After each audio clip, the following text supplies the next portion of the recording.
que la notion d'abus de droit. La procédure de l'abus de droit permet de sanctionner les contribuables qui utilisent leurs droits pour tenter de se soustraire à l'impôt en tentant d'altérer la loi ou de la contourner. L'administration est en droit d'écarter les actes constitutifs d'un abus de droit qui ont un caractère fictif et qui recherchent manifestement à atténuer les charges fiscales que l'intéressé devrait normalement supporter. Cette définition couvre les situations de fictivité juridique et les situations de fraude à la loi.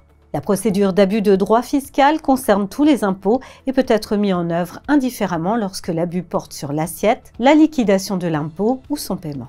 L'administration peut remettre en cause les actes qui auraient pour objectif principal d'éluder ou d'atténuer les charges fiscales que l'intéressé aurait normalement supportées.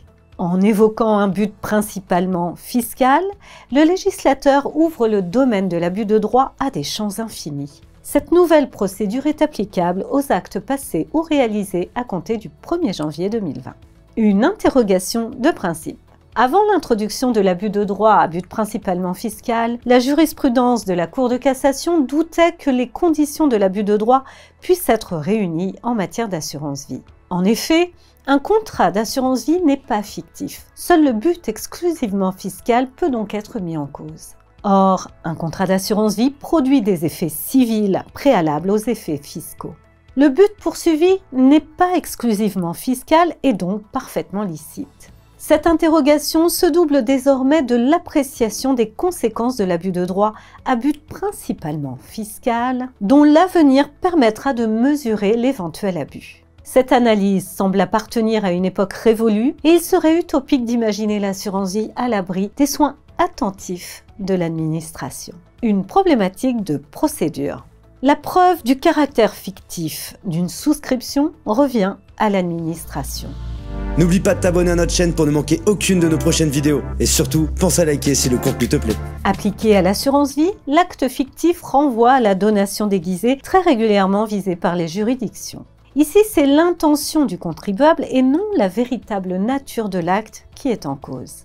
Les bénéficiaires du contrat pourront toujours avancer un motif autre que fiscal pour justifier de la souscription considérée. Dans l'hypothèse de la souscription d'un contrat d'assurance vie par une personne en bonne santé, l'administration ne peut prétendre qu'elle n'avait pour seul but de permettre à ses héritiers de bénéficier d'une exonération de droits de succession. L'application de pénalités pour abus de droit à l'encontre du bénéficiaire d'une assurance vie ne paraît guère évidente. Dans la majorité des cas, le bénéficiaire n'accepte sa désignation qu'après la disparition de l'assuré. L'abus de droit serait donc le fait de l'assuré seul. Or, ce dernier n'est en aucun cas redevable des éventuels droits de succession qui pourraient être dus sur son propre patrimoine. La doctrine administrative. Toutes ces interrogations de principe et de procédure n'empêchent pas l'administration d'envisager un abus de droit en matière d'assurance vie. Une décision d'investissement en assurance vie doit avant tout reposer sur la rentabilité financière des produits souscrits. En effet, qu'il s'agisse d'épargne ou de placement, une telle opération doit avant tout être pertinente sur le plan financier. Or, l'existence de pourcentages butoirs de 20 et 30% trouve précisément son origine dans des justifications de gestion financière saine. Il y a quelques années encore, la quasi-totalité des contrats d'assurance vie ne permettait d'accéder qu'à deux types d'investissements, la pierre ou les obligations libellées en francs.